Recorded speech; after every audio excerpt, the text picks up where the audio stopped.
Berhenti sejenak. Jangan gulir, jangan pindah. Karena apa yang akan kamu dengar dalam beberapa detik ke depan, bukan kebetulan kamu ada di sini sekarang. Seseorang sedang memerhatikanmu dalam diam, dan dia tahu segalanya tentangmu, bahkan hal yang belum pernah kamu ucapkan kepada siapapun. Kamu mungkin merasa sendirian, kamu mungkin merasa lelah, kamu mungkin sudah lama berdoa tapi langit terasa diam. Tapi dengarkan ini baik-baik, diam bukan berarti absen, sunyi bukan berarti ditinggalkan. Dan ketika dunia tidak melihatmu, ada satu mata yang tidak pernah berkedip menatapmu. Ini bukan sekadar video spiritual biasa. Ini adalah pesan yang sudah lama menunggumu. Dan jika kamu merasa ada sesuatu yang menarikmu untuk terus menonton, itu bukan algoritma, itu bukan kebetulan. Itu adalah tangan tak kasat mata yang mengarahkan langkahmu menuju sesuatu yang lebih besar dari yang bisa kamu bayangkan. Namamu mungkin tidak terkenal, wajahmu mungkin tidak dikenal banyak orang. Hidupmu mungkin penuh dengan perjuangan yang tidak ada yang benar-benar mengerti. Tapi ada satu kebenaran yang perlu kamu pegang erat malam ini, pagi ini, atau kapanpun kamu mendengar kata-kata ini. Kamu adalah jiwa yang dipilih, dan pemilihan itu bukan terjadi secara kebetulan. Sejak sebelum kamu lahir, bahkan sebelum nama yang sekarang kamu pakai dituliskan di lembaran kehidupan, kamu sudah ada dalam rencana yang jauh lebih besar dari dirimu sendiri. Kamu sudah diketahui, kamu sudah dicintai, kamu sudah dipilih untuk sebuah tugas yang hanya bisa dilakukan oleh dirimu dan bukan orang lain. Tapi mengapa terasa begitu berat? Mengapa jika kamu dipilih, jalanmu justru penuh dengan batu dan duri? Mengapa orang-orang yang tampak tidak berusaha keras justru mendapatkan lebih banyak? Mengapa doa-doamu terasa seperti menghilang di udara? Izinkan aku menjelaskan sesuatu yang mungkin akan mengubah cara pandangmu selamanya. Besi tidak menjadi kuat tanpa api. Emas tidak dimurnikan tanpa panas yang menyengat. Dan jiwa yang dipilih tidak dibentuk melalui kemudahan. Setiap tekanan yang kamu rasakan bukan sedang menghancurkanmu. Ia sedang membentukmu. Setiap air mata yang kamu tumpahkan bukan sia-sia. Ia sedang menyiram benih yang akan berbuah pada waktu yang tepat. Kamu tahu perasaan itu ketika kamu bangun pagi dan langsung terasa ada beban berat di dadamu. Perasaan ketika kamu tidak tahu harus melangkah kemana. Perasaan ketika kamu sudah mencoba segalanya tapi semuanya terasa mentok. Banyak orang mengira itu adalah tanda kegagalan. Tapi aku katakan padamu, itu adalah tanda bahwa kamu sedang berada di persimpangan yang paling penting dalam hidupmu. Dan di persimpangan itulah Tuhan paling dekat. Ada sebuah kisah yang sangat tua, tapi relevansinya tidak pernah pudar. Kisah tentang seorang pemuda yang pernah dianggap gila oleh keluarganya sendiri. Ia memiliki mimpi-mimpi yang luar biasa, tapi tidak ada yang percaya padanya. Bahkan saudara-saudaranya sendiri menjualnya seperti barang dagangan. Ia dibuang ke dalam sumur yang gelap dan sunyi. Ia dijual ke negeri asing. Ia dituduh melakukan sesuatu yang tidak pernah ia lakukan. Ia dipenjarakan bertahun-tahun tanpa ada yang peduli. Selama semua itu, apakah Tuhan sedang menghukumnya? Tidak. Selama semua itu, apakah Tuhan meninggalkannya? Tidak. Selama semua itu, ada satu kalimat yang terus diulang dalam kisahnya. Dan Tuhan menyertai dia. Di dalam sumur Tuhan menyertainya. Di dalam penjara Tuhan menyertainya. Di dalam pengasingan Tuhan menyertainya. Namanya Yusuf. Dan pada akhirnya, pemuda yang dibuang itu menjadi orang yang paling berpengaruh di seluruh negeri. Orang-orang yang pernah meremehkannya datang berlutut meminta pertolongan. Dan ketika mereka datang dengan rasa malu, Yusuf tidak membalas dendam. Ia berkata dengan tenang, "Kamu tidak perlu takut. Apa yang kamu rencanakan untuk menghancurkanku, Tuhan menggunakannya untuk menyelamatkan banyak jiwa." Apakah kisah ini terasa asing bagimu? Atau justru terasa sangat familiar? Mungkin kamu juga pernah dikhianati oleh orang yang paling kamu percaya. Mungkin kamu juga pernah diremehkan oleh orang-orang yang seharusnya mendukungmu. Mungkin kamu juga pernah merasa dibuang ke dalam kegelapan dan tidak tahu bagaimana caranya keluar. Jika iya, maka dengarkan ini. Kamu bukan sedang dihukum. Kamu sedang dipersiapkan. Ada sesuatu yang sangat ajaib tentang cara Tuhan bekerja. Ia tidak pernah terburu-buru. Ia tidak pernah terlambat.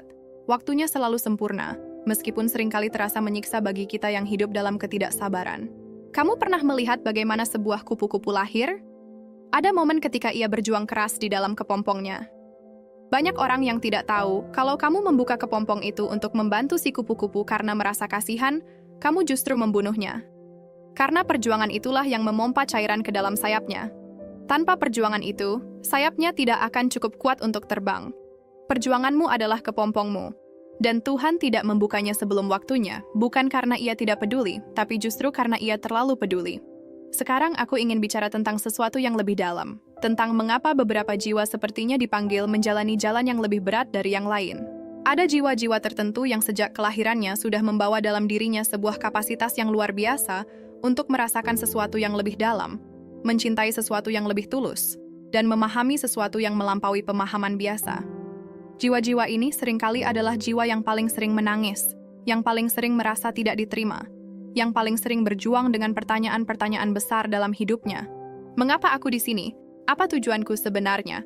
Mengapa aku merasa berbeda dari orang-orang di sekitarku? Mengapa aku bisa merasakan kesedihan orang lain begitu dalam seolah itu adalah kesedihanku sendiri? Jika pertanyaan-pertanyaan itu akrab bagimu, maka kamu adalah salah satu dari jiwa-jiwa itu. Dan aku ingin kamu tahu, kepekaanmu bukan kelemahan. Kemampuanmu untuk merasakan lebih dalam bukan kutukan. Itu adalah karunia. Itu adalah peralatan yang Tuhan tempatkan di dalam dirimu untuk sebuah misi yang membutuhkan tepat itu yang kamu miliki. Dunia ini penuh dengan orang-orang yang berteriak keras tapi tidak mengatakan apa-apa yang berarti. Dunia ini sudah kelebihan kata-kata yang kosong. Yang kurang adalah jiwa-jiwa yang bisa berbicara langsung ke hati. Dan untuk bisa melakukan itu, kamu harus pernah merasakan kepedihan yang cukup untuk memahami kepedihan orang lain. Inilah rahasiamu. Inilah alasan mengapa jalanmu tidak sama dengan orang lain. Karena panggilanmu tidak sama dengan orang lain. Tapi aku tahu ada pertanyaan yang mungkin muncul di benakmu sekarang. Pertanyaan yang sudah lama kamu pendam tapi mungkin takut untuk diucapkan keras-keras. Bagaimana aku bisa yakin bahwa aku memang dipilih? Bagaimana aku bisa yakin bahwa ini bukan hanya cerita indah yang aku racik sendiri untuk menghibur diri di tengah kegagalan? Ini pertanyaan yang jujur. Dan pertanyaan yang jujur layak mendapat jawaban yang jujur. Lihat hidupmu dengan seksama. Bukan dari sudut pandang apa yang belum kamu capai, tapi dari sudut pandang dari mana kamu telah datang. Berapa kali kamu sudah berada di titik yang terasa seperti akhir tapi ternyata itu adalah awal dari sesuatu yang baru. Berapa kali kamu sudah berada di situasi yang tidak mungkin bisa diselamatkan tapi entah bagaimana kamu selamat. Berapa kali kamu sudah merasa hampir menyerah, tapi ada sesuatu dalam dirimu yang menolak untuk mati. Itu bukan keberuntungan. Itu adalah bukti bahwa ada yang menjagamu. Coba ingat satu momen dalam hidupmu ketika kamu benar-benar merasa sendirian. Momen ketika tidak ada satupun manusia yang ada di sisimu. Momen ketika air matamu jatuh di kegelapan dan kamu pikir tidak ada yang melihat. Di momen itulah sesuatu yang paling nyata terjadi. Sesuatu yang mungkin tidak bisa kamu jelaskan dengan kata-kata, tapi kamu rasakan dengan seluruh keberadaanmu. Sebuah ketenangan yang tidak masuk akal. Sebuah kekuatan yang datang dari tempat yang tidak kamu tahu. Sebuah rasa bahwa meskipun segalanya terasa hancur, kamu akan baik-baik saja. Itulah dia. Itulah kehadiran yang selalu ada, yang memerhatikanmu dalam diam, yang tidak pernah pergi meskipun kamu pernah berpaling. Sekarang aku ingin mengajakmu masuk lebih dalam dari sekadar perasaan dan emosi, karena ada dimensi dari keberadaanmu yang kebanyakan orang tidak pernah benar-benar menjelajahinya. Kamu pernah dengar tentang konsep jiwa? Bukan dalam pengertian yang dangkal seperti yang sering dibicarakan di film-film atau buku-buku pop, tapi dalam pengertian yang benar-benar mendalam tentang siapa kamu sebenarnya di luar tubuh, di luar nama, di luar semua label yang dunia tempelkan padamu. Jiwamu lebih tua dari tubuhmu. Jiwamu membawa memori yang tidak tersimpan di otakmu. Jiwamu memiliki kerinduan yang melampaui segala sesuatu yang dunia ini bisa tawarkan. Itulah mengapa selalu ada perasaan bahwa ini bukan segalanya. Itulah mengapa kemewahan duniawi selalu terasa tidak cukup mengisi kekosongan yang ada di dalam dada. Itulah mengapa, bahkan di saat-saat paling bahagia sekalipun, ada sebuah nota kerinduan yang samar. Kerinduanmu bukan untuk sesuatu yang belum kamu miliki. Kerinduanmu adalah untuk tempat asalmu, untuk keadaan sebelum semua kerumitan ini, untuk hubungan yang tidak ternoda dengan sumber dari segala sesuatu. Dan kabar baiknya adalah ini, hubungan itu tidak pernah benar-benar terputus. Ia hanya tertutupi oleh lapisan-lapisan kesibukan, kecemasan, luka lama, dan suara-suara dunia yang tidak pernah berhenti berteriak. Bagaimana cara kembali ke sana? Bagaimana cara merasakan kehadiran yang memerhatikanmu itu lebih nyata dalam keseharian? Jawabannya bukan dengan melakukan ritual tertentu yang rumit. Jawabannya bukan dengan menjadi orang yang sempurna dulu sebelum layak untuk hadir. Jawabannya jauh lebih sederhana dan jauh lebih mendalam dari itu. Diam. Bukan diam yang kosong, tapi diam yang penuh. Diam yang sadar, diam yang memilih untuk tidak mengisi setiap detik kesunyian dengan distraksi. Diam yang berani menghadapi dirinya sendiri apa adanya. Di dalam diam yang seperti itulah suara paling penting dalam hidupmu bisa mulai terdengar. Bukan suara dari luar, tapi suara yang sudah selalu ada di dalam, yang selama ini tertimbun di bawah semua kebisingan. Suara itu tidak berbicara dengan keras. Ia berbisik.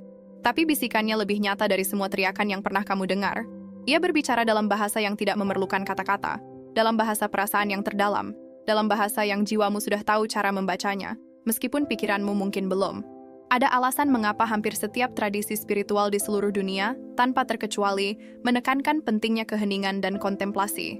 Bukan karena itu adalah praktik kuno yang ketinggalan zaman, tapi karena itu adalah teknologi paling canggih yang pernah ada untuk terhubung dengan dimensi yang paling nyata dari keberadaan.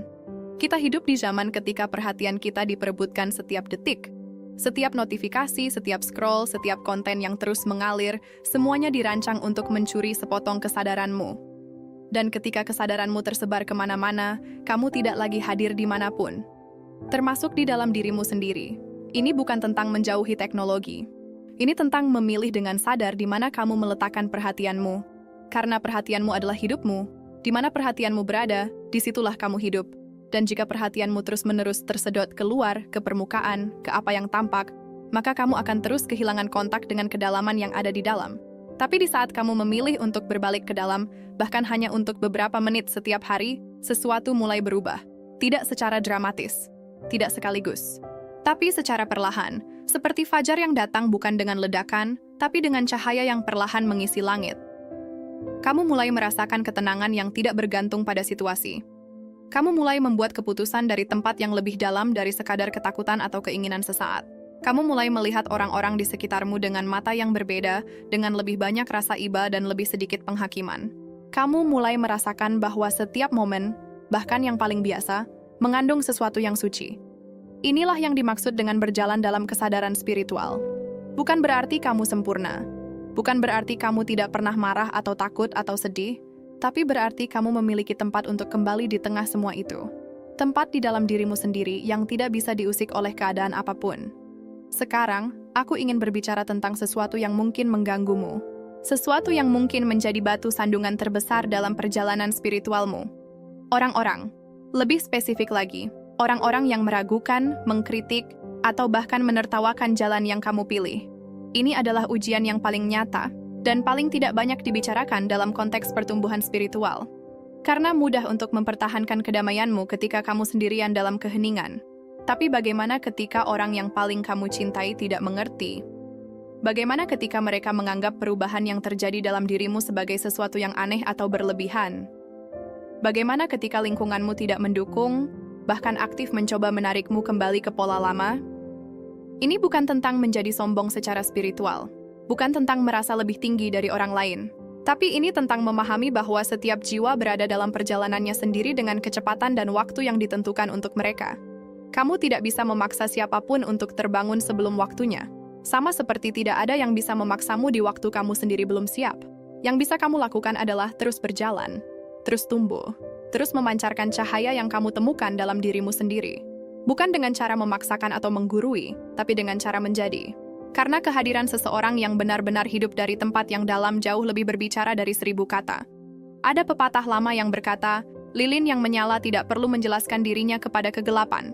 Kamu tidak perlu membuktikan apapun kepada siapapun, jalanmu adalah jalanmu, dan mereka yang benar-benar ditakdirkan untuk menjadi bagian dari hidupmu akan mengenalimu pada waktunya. Tapi aku ingin menambahkan sesuatu yang lebih halus lagi. Kadang-kadang orang-orang yang paling menantang dalam hidupmu justru adalah guru-gurumu yang paling berharga. Bukan karena mereka mengajarkan kebijaksanaan dengan kata-kata yang indah, tapi karena mereka memaksamu untuk belajar menjaga batas, untuk belajar melepas tanpa membenci, untuk belajar mencintai tanpa membutuhkan validasi, untuk belajar berdiri dalam kebenaran meskipun itu tidak populer. Setiap orang yang datang membawa gesekan dalam hidupmu sesungguhnya sedang membantu menghaluskan permukaanmu. Seperti batu yang menjadi licin dan bercahaya bukan karena dilindungi dari air, tapi justru karena terus-menerus diterpa gelombang. Kamu sudah diterpa banyak gelombang, bukan begitu? Dan lihat, kamu masih di sini, masih berdiri, masih mencari, masih percaya bahwa ada sesuatu yang lebih, meskipun segalanya mencoba meyakinkanmu sebaliknya. Itu bukan kecil, itu luar biasa. Sekarang aku ingin berbicara tentang sebuah konsep yang mungkin akan mengubah cara kamu memandang kehidupanmu sepenuhnya. Konsep tentang waktu. Kita terbiasa melihat waktu secara linear. Masa lalu di belakang, masa depan di depan, dan kita ada di titik tengah yang bergerak dari satu ke yang lain. Dalam pandangan ini, masa lalumu adalah sesuatu yang sudah selesai dan tidak bisa diubah. Dan masa depanmu adalah sesuatu yang belum pasti dan membuat cemas. Tapi bagaimana jika aku katakan padamu bahwa ada cara lain untuk memandang waktu? Cara yang lebih dekat dengan bagaimana kebenaran spiritual yang terdalam memahaminya? Dalam pandangan spiritual yang lebih dalam, masa lalu tidak hilang. Ia tetap ada, selalu ada, sebagai bagian dari keutuhan yang sedang berlangsung. Setiap pengalaman yang pernah kamu jalani, setiap air mata, setiap tawa, setiap momen yang kamu pikir sudah berlalu, semuanya masih ada dalam suatu cara yang melampaui pemahaman linier kita. Dan masa depanmu, dalam pandangan yang sama, bukanlah sesuatu yang kosong yang menunggu untuk diisi. Ia sudah ada dalam benih yang ada di dalam dirimu sekarang. Seperti pohon yang sudah ada secara potensial di dalam sebuah biji. Biji itu tidak tahu persis seperti apa pohon yang akan tumbuh dari dalamnya. Tapi pohon itu sudah ada, terlipat dalam kode yang tersimpan dalam intinya. Ini bukan tentang takdir yang kaku yang tidak bisa kamu pengaruhi. Ini tentang sesuatu yang jauh lebih indah, bahwa kamu membawa di dalam dirimu benih dari segala sesuatu yang kamu ditakdirkan untuk menjadi. Dan setiap pilihan yang kamu buat, setiap langkah yang kamu ambil, setiap saat ketika kamu memilih untuk tumbuh daripada menyusut, kamu sedang menyiram benih itu. Kamu adalah tukang kebun dari jiwamu sendiri. Dan Tuhan adalah tanah tempat benih itu tumbuh. Izinkan aku berbagi sesuatu yang sangat personal denganmu. Sesuatu tentang saat-saat paling gelap dalam perjalanan spiritual seseorang.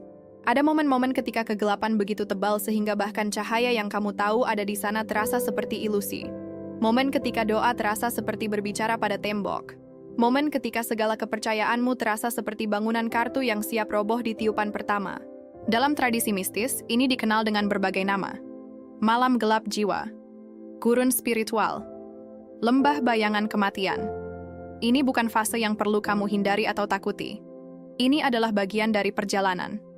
Setiap jiwa yang benar-benar telah pergi jauh dalam perjalanan spiritualnya telah melewati ini, tanpa terkecuali, karena ada sesuatu yang hanya bisa dipelajari di dalam kegelapan. Ada dimensi dari kepercayaan yang hanya bisa ditumbuhkan ketika tidak ada bukti yang terlihat. Ada kedalaman cinta yang hanya bisa ditemukan ketika bahkan perasaan cinta itu sendiri tidak hadir. Ini adalah ujian iman yang sesungguhnya. Bukan ketika segalanya berjalan lancar dan kamu merasa terhubung dan bermakna. Tapi ketika segalanya terasa kosong dan kamu tetap memilih untuk tetap di sana, untuk tidak lari, untuk tidak mengisi kekosongan dengan distraksi, tapi untuk duduk di dalam ketidaknyamanan itu dan terus menaruh kepercayaan. Kepercayaan bukan perasaan. Kepercayaan adalah pilihan. Dan seringkali pilihan yang paling sulit dan paling penting adalah memilih untuk percaya justru ketika perasaan percaya itu tidak hadir. Disitulah otot kepercayaanmu dilatih. Disitulah jaringan rohanimu menjadi lebih kuat dari baja. Dan ketika kamu keluar dari malam yang gelap itu, dan kamu akan keluar, kamu akan membawa sesuatu bersamamu yang tidak bisa didapat dengan cara lain. Sebuah pengetahuan yang bukan dari buku. Sebuah kebijaksanaan yang bukan dari seminar. Sebuah ketenangan yang berakar begitu dalam sehingga tidak ada badai yang bisa mencabutnya. Tapi aku tidak ingin meninggalkanmu di sana, di dalam konsep yang berat itu, tanpa membawa kamu kembali ke sesuatu yang konkret dan praktis. Karena spiritualitas yang sejati tidak tinggal hanya di puncak gunung atau di dalam meditasi. Ia harus bisa hidup di dapur yang berantakan, di kemacetan yang melelahkan, di percakapan yang menyulut emosi, di hari-hari biasa yang terasa tidak bermakna. Bagaimana caranya? Bagaimana cara membawa kedalaman spiritual ke dalam kehidupan sehari-hari yang penuh dengan tuntutan dan gangguan? Pertama, mulailah dengan apa yang ada. Tidak ada yang perlu ditunggu. Tidak ada kondisi sempurna yang harus terpenuhi dahulu. Spiritualitas dimulai tepat di sini, tepat sekarang, dengan dirimu yang ada saat ini, bukan versi ideal dari dirimu yang belum ada. Kedua, jadikan setiap tindakan biasa sebagai tindakan yang disengaja. Ketika kamu makan, makan dengan penuh perhatian. Bukan sambil menatap layar, ketika kamu berbicara dengan seseorang, benar-benar hadir. Bukan separuh pikiranmu di tempat lain, ketika kamu melakukan pekerjaan yang terasa membosankan, lakukan dengan kualitas seolah itu adalah persembahan. Karena dalam pandangan spiritual yang dalam, tidak ada yang terlalu kecil untuk dilakukan dengan sepenuh hati. Bahkan tindakan paling sederhana, dilakukan dengan kesadaran penuh dan niat yang tulus menjadi sakral. Ketiga, perlakukan semua orang yang datang dalam hidupmu sebagai bagian dari perjalananmu. Bukan hanya orang-orang yang menyenangkan, juga orang-orang yang menyulitkan, karena mereka semua datang membawa pelajaran. Dan ketika kamu mulai melihat hidup dengan cara itu, rasa frustrasi perlahan berubah menjadi rasa ingin tahu. Apa yang bisa kupelajari dari ini, menggantikan, mengapa ini terjadi padaku? Keempat, jaga koneksimu dengan yang ilahi melalui apapun yang paling resonan bagimu. Bagi sebagian orang itu adalah doa formal. Bagi yang lain itu adalah meditasi. Bagi yang lain lagi itu adalah berjalan di alam, atau musik, atau menulis, atau sekadar duduk diam dalam syukur sebelum tidur. Bentuknya tidak sepenting substansinya, bahwa ada saat dalam harimu ketika kamu berbalik ke dalam dan menyentuh kembali sumber dari segala sesuatu. Dan kelima, percayai prosesnya bahkan ketika kamu tidak mengerti prosesnya. Ini yang paling sulit, tapi juga yang paling penting. Karena pikiran kita sangat terbatas dalam memahami gambaran besarnya. Kita melihat satu potongan kecil dari sebuah permadani yang sangat luas. Kita melihat satu bab dari sebuah buku yang sangat panjang. Dan seringkali, hal-hal yang paling kita sesali atau paling menyakitkan justru adalah titik balik yang kita kelak paling syukuri. Aku ingin berbagi sebuah gambaran yang sangat kuat. Bayangkan seorang penenun yang sedang bekerja pada sebuah permadani besar dari bawah. Yang ia lihat hanyalah benang-benang yang tampak acak, simpul-simpul yang tidak teratur, warna-warna yang tidak beraturan, dan bagian-bagian yang terlihat tidak rapi bahkan buruk. Ia bekerja keras tapi hasilnya tampak kacau dari sudut pandangnya. Tapi dari atas, dari sudut pandang sang seniman yang menciptakan pola, semua benang itu sedang menenun sebuah mahakarya yang indah. Setiap simpul ada di tempat yang tepat. Setiap warna memiliki perannya. Bahkan bagian yang tampak paling kacau dari bawah justru adalah bagian yang memberikan kedalaman dan detail pada gambar keseluruhan. Hidupmu adalah permadani itu. Dan kamu selama ini melihatnya dari bawah. Tapi dia yang memerhatikanmu dalam diam, dia melihatnya dari atas. Dan apa yang kamu lihat sebagai kekacauan, ia melihatnya sebagai calon mahakarya. Percayakan padanya. Bukan dengan kepasrahan yang pasif dan menyerah, tapi dengan kepercayaan aktif yang terus bergerak, terus tumbuh, terus menaruh tangan di bajak sambil percaya bahwa ladang yang sedang kamu cangkul akan berbuah pada musimnya. Sekarang, ada sesuatu yang ingin aku tanyakan langsung padamu. Dan aku minta kamu untuk tidak menjawabnya dengan cepat. Jawablah dari tempat yang paling dalam dirimu. Apa yang kamu takutkan paling dalam? Bukan ketakutan yang dangkal seperti gagal dalam karier atau ditinggalkan oleh seseorang. Tapi ketakutan yang paling dalam, yang jarang kamu akui bahkan kepada dirimu sendiri. Takut bahwa kamu tidak cukup? Takut bahwa setelah semua ini, ternyata tidak ada yang menantimu di ujung jalan? Takut bahwa kamu akan melewati seluruh hidup ini tanpa benar-benar memahami mengapa kamu ada? Aku ingin kamu tahu, ketakutan itu sendiri adalah petunjuk.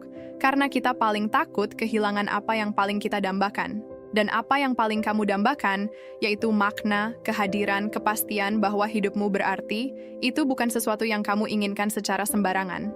Itu adalah kerinduan jiwa. Dan kerinduan jiwa tidak muncul tanpa ada yang bisa memenuhinya.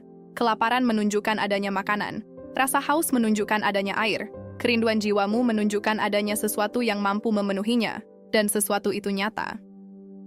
Izinkan aku sekarang berbicara tentang sebuah topik yang sangat relevan di zaman yang kita hidup sekarang.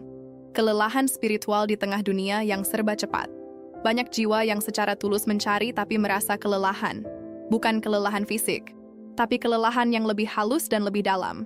Kelelahan dari terus-menerus menjadi kuat. Kelelahan dari selalu harus memiliki jawaban.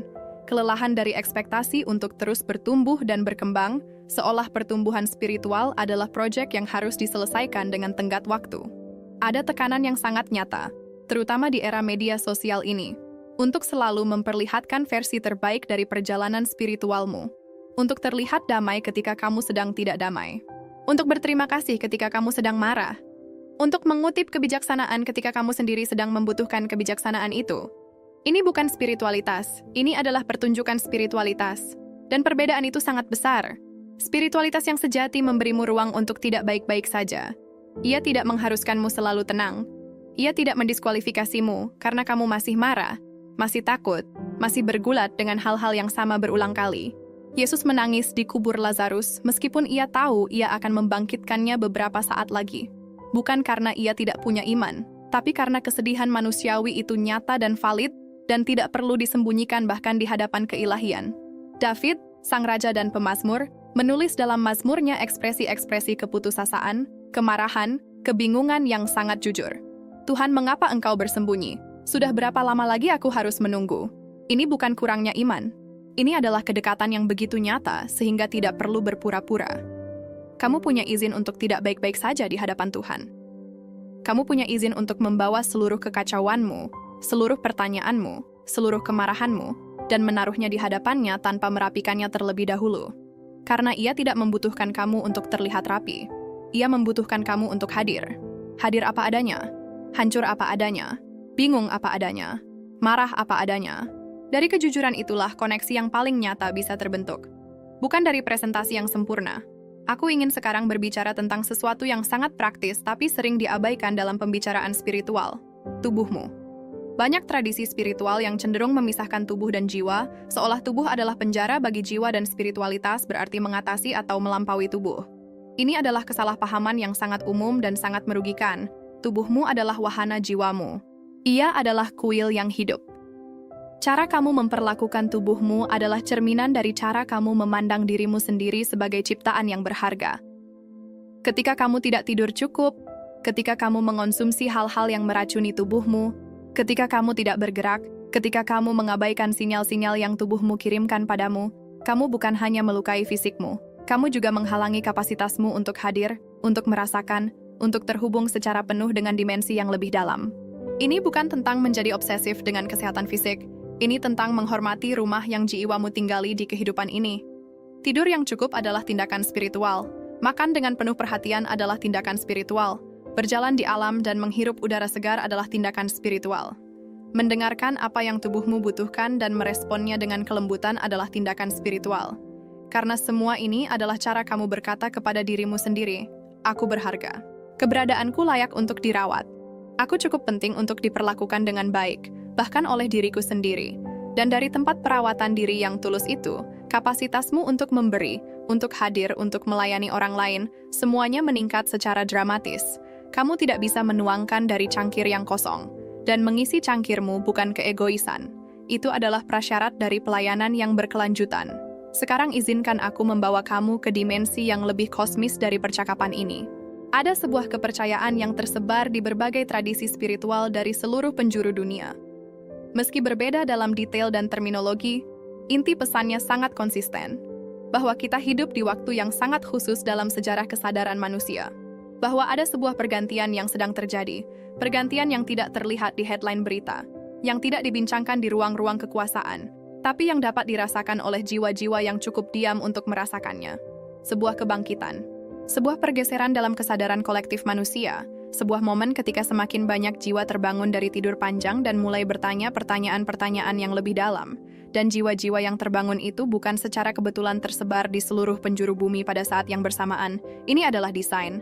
Ini adalah orkestra yang sangat presisi yang dimainkan oleh tangan yang jauh melampaui tangan manusia. Kamu adalah bagian dari orkestra itu. Kehadiranmu di dunia ini, di waktu ini, bukan kebetulan. Kamu membawa frekuensi yang unik yang hanya bisa dimainkan olehmu. Dan ketika kamu memilih untuk tumbuh, untuk bangkit, untuk hidup dengan kesadaran yang lebih penuh, kamu tidak hanya mengubah hidupmu sendiri, kamu berkontribusi pada pergeseran yang sedang terjadi dalam kesadaran manusia secara keseluruhan. Ini mungkin terdengar besar. Terlalu besar untuk satu orang.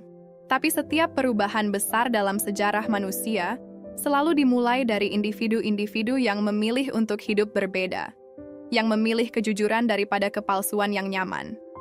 Yang memilih kasih daripada ketakutan, yang memilih untuk mekar bahkan di lingkungan yang tidak mendukung. Kamu adalah salah satu dari individu itu. Dan peranmu, betapapun terasa kecil dan tidak berarti dari sudut pandangmu sekarang, adalah esensial dalam gambaran besar yang sedang berlangsung. Ada kalimat yang sangat indah yang pernah aku dengar, yang tidak aku tahu siapa yang pertama mengucapkannya, tapi kebenarannya terasa sangat nyata. Kamu tidak bisa mengubah dunia dari tempat kepedihan yang tidak dipulihkan. Tapi dari tempat yang telah dipulihkan, bahkan satu kata darimu bisa mengubah segalanya bagi seseorang. Pemulihan jiwamu bukan hanya untuk dirimu. Ia adalah hadiah yang kamu siapkan untuk dunia. Setiap kali kamu memilih untuk sembuh daripada terus terluka, kamu memutus rantai warisan luka yang mungkin sudah berjalan turun-temurun. Setiap kali kamu memilih untuk mengampuni daripada terus menyimpan dendam, kamu membebaskan bukan hanya dirimu tapi juga orang yang kamu ampuni. Setiap kali kamu memilih untuk percaya daripada menyerah, kamu memancarkan sesuatu ke dunia yang tidak bisa diukur tapi sangat nyata pengaruhnya. Aku ingin sekarang berbicara langsung kepada bagian darimu yang mungkin sudah lama merasa tidak terlihat. Bagian darimu yang bekerja keras tapi tidak diakui. Yang mencintai dengan sungguh-sungguh tapi tidak dibalas dengan setara. Yang memberikan segalanya tapi merasa tidak pernah cukup. yang berdiri kuat di luar tapi di dalam begitu lelah sehingga tidak tahu lagi bagaimana istirahat. Aku melihatmu. Lebih penting dari itu, ia melihatmu. Yang memerhatikanmu dalam diam itu melihat setiap bagian darimu yang tidak terlihat oleh siapapun. Setiap pengorbanan yang tidak ada yang mengetahuinya. Setiap kebaikan yang kamu lakukan tanpa saksi. Setiap malam yang kamu lalui tanpa ada yang menopang. Setiap pagi yang kamu bangun dan memilih untuk mencoba lagi meskipun kemarin terasa begitu berat. Semua itu terlihat, semua itu dicatat, semua itu berarti. Kamu mungkin tidak mendapat tepuk tangan dari manusia. Tapi ada perhitungan yang lebih akurat dan lebih adil dari perhitungan manusia, dan dalam perhitungan itu, tidak ada yang hilang. Tidak satu pun tetes keringat yang kamu keluarkan, tidak satu pun air mata yang kamu tumpahkan, tidak satu pun kebaikan yang kamu lakukan, semuanya ada, semuanya diperhitungkan. Sekarang aku ingin mengundangmu untuk melakukan sesuatu, bukan nanti, tapi sekarang. Setelah kamu selesai mendengar semua ini, aku mengundangmu untuk berhenti sejenak dan meluangkan waktu, tidak perlu lama, mungkin hanya 5 menit, untuk duduk dalam keheningan dan hanya hadir. Tidak perlu berdoa dengan kata-kata yang indah, tidak perlu memiliki pikiran yang jernih, tidak perlu merasa apapun yang khusus, cukup hadir, cukup sadar bahwa kamu ada, bahwa kamu bernapas, bahwa di balik semua kebisingan dan kesibukan dan kecemasan, ada sesuatu yang diam dan tidak bergerak dan tidak tergoyahkan dalam dirimu. Dan di keheningan itu, izinkan dirimu untuk merasakan, bahkan hanya sedikit, kehadiran yang selalu ada, yang memerhatikanmu, yang mengenalmu lebih dari kamu mengenal dirimu sendiri, yang mencintaimu bukan karena apa yang kamu lakukan, tapi karena kamu ada. Ini bukan praktik agama tertentu. Ini adalah hak setiap jiwa yang pernah hidup, hak untuk bertemu dengan sumber dari keberadaannya. Dan ketika kamu duduk di sana, dalam keheningan itu, jika ada kata-kata yang ingin keluar dari hatimu, biarkan ia keluar. Tidak perlu dirapikan atau difilter, katakan saja apa adanya. Aku lelah, katakan itu. Aku tidak mengerti, katakan itu. Aku takut, katakan itu. Aku butuh bantuan, katakan itu. Aku syukur, katakan itu juga. Aku percaya, meski aku tidak bisa melihatnya. Katakan itu dengan seluruh tekadmu, karena kejujuran adalah jembatan antara kamu dan yang ilahi. Dan jembatan itu selalu terbuka, selalu. Aku ingin menutup percakapan ini dengan sebuah gambaran yang mudah-mudahan akan kamu bawa bersamamu. Bayangkan malam yang sangat gelap, tidak ada lampu, tidak ada bulan. Langit ditutupi awan tebal sehingga bahkan bintang pun tidak terlihat. Kamu berdiri di tengah kegelapan itu dan kamu tidak bisa melihat apapun di hadapanmu. Di momen itu, kamu punya 2 pilihan. Pilihan pertama adalah berhenti, menunggu cahaya datang sebelum melangkah. Duduk di dalam kegelapan dengan ketakutan sambil berharap seseorang akan datang membawa lentera. Pilihan kedua adalah menyalakan api dalam dirimu sendiri, bukan api fisik, tapi api kepercayaan, api niat. Api kesadaran bahwa meskipun kamu tidak bisa melihat jalan di depanmu, kamu tahu bahwa jalan itu ada, dan kamu memilih untuk melangkah. Dan inilah yang ajaib tentang pilihan kedua.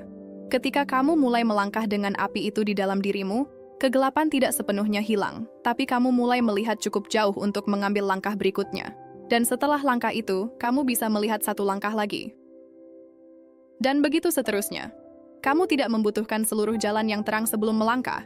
Kamu hanya membutuhkan cahaya yang cukup untuk 1 langkah. Dan cahaya itu ada. Ia ada di dalam dirimu. Ia tidak pernah pergi. Ia hanya menunggu kamu memilih untuk menyalakannya. Jiwamu dipilih bukan untuk kehidupan yang mudah, tapi untuk kehidupan yang berarti. Dan kehidupan yang berarti selalu memerlukan keberanian, selalu memerlukan kepercayaan yang melampaui apa yang terlihat, dan selalu memerlukan kemauan untuk terus berjalan bahkan di tengah malam. Kamu sudah berjalan sejauh ini. Jangan berhenti sekarang. Karena tepat di balik malam yang paling gelap, tepat di sisi lain dari ujian yang paling berat, tepat setelah langkah yang paling sulit, ada sebuah fajar yang sedang menunggumu. Dan fajar itu tidak akan pernah gagal tiba. Seseorang sedang memerhatikanmu dalam diam. Ia melihat setiap langkahmu. Ia mendengar setiap doamu. Ia menghitung setiap air matamu. Ia tahu setiap nama yang telah kamu panggil dalam gelapmu. Dan ia tidak sedang menunggumu untuk menjadi sempurna. Ia menunggumu untuk berpaling. Berpalinglah. Ia ada di sana. Ia selalu ada di sana. Dan kamu, jiwa yang dipilih, kamu sudah tahu itu. Jauh di dalam, di tempat yang paling sunyi dalam dirimu, kamu sudah tahu. Percayalah pada apa yang kamu tahu. Dan teruskanlah melangkah, karena perjalananmu belum selesai. Yang terbaik dari hidupmu belum datang. Bab-bab yang paling indah dari kisahmu belum ditulis. Ya, dan ia yang menulisnya, yang memerhatikanmu dalam diam, yang sudah tahu akhir dari kisah yang belum selesai ini. Ia tersenyum kepadamu sekarang, karena ia melihat bukan siapa kamu hari ini, tapi siapa kamu sedang menjadi. Dan itu sangat indah. Pergilah dengan damai, pergilah dengan kepercayaan, pergilah dengan tahu bahwa kamu tidak pernah sendirian, tidak pernah, dan tidak akan pernah.